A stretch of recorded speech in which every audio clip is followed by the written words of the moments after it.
পূর্ণ শক্তি নিয়ে উপকূলীয় অঞ্চলে তাণ্ডব চালিয়েছে ঘূর্ণিঝড় রিমাল। বর্তমানে মোংলার দক্ষিণ পশ্চিম দিক দিয়ে পশ্চিমবঙ্গ ও খেপুপাড়া উপকূল অতিক্রম করছে ঘূর্ণিঝড়টি, যা রাত ৮টার মধ্যে উপকূল অতিক্রম শেষ করতে পারে বলে জানানো হয়েছে আবহাওয়া অধিদপ্তর থেকে।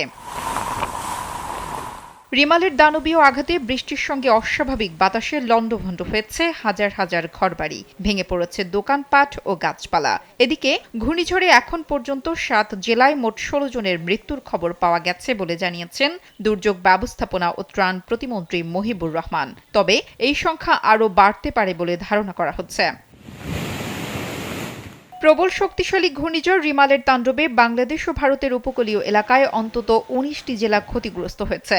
তীব্র গতির বাতাস আর প্রবল বর্ষণের কারণে দুই দেশের উপকূলীয় এলাকার ২ কোটিরও বেশি মানুষ বিদ্যুৎ বিচ্ছিন্ন হয়ে পড়েছেন। জানা গেছে, মোংলা, সাতক্ষীরার শ্যামনগর, পটুয়াখালীর কলাপাড়া, কুয়াকাটা ও খেপুপাড়ায় ব্যাপক তাণ্ডব চালিয়েছে রিমাল। বাঁধ ভেঙে লোকালয়ে ঢুকে গেছে পানি।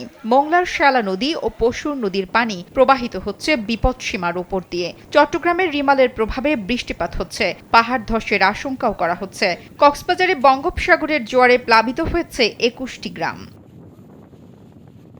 এদিকে ঘূর্ণিঝড় রিমালের প্রভাবে রাজধানীতে আজ সকাল থেকে দমকা হাওয়ার সঙ্গে ভারী বৃষ্টি হচ্ছে। এই আবহাওয়া আজ সারা রাত এবং আগামীকাল মঙ্গলবারও অব্যাহত থাকবে। টানা বৃষ্টিতে এরই মধ্যে রাজধানীর বিভিন্ন এলাকায় পানি জমে মানুষের চলাচলে ভোগান্তি হচ্ছে। আগামীকাল পর্যন্ত থেমে থেমে ঝোড়ো বাতাস বয়ে যাবে বলে আবহাওয়া অধিদপ্তর থেকে জানানো হয়েছে। নুসরাত জাহান কলি, কালবেলা।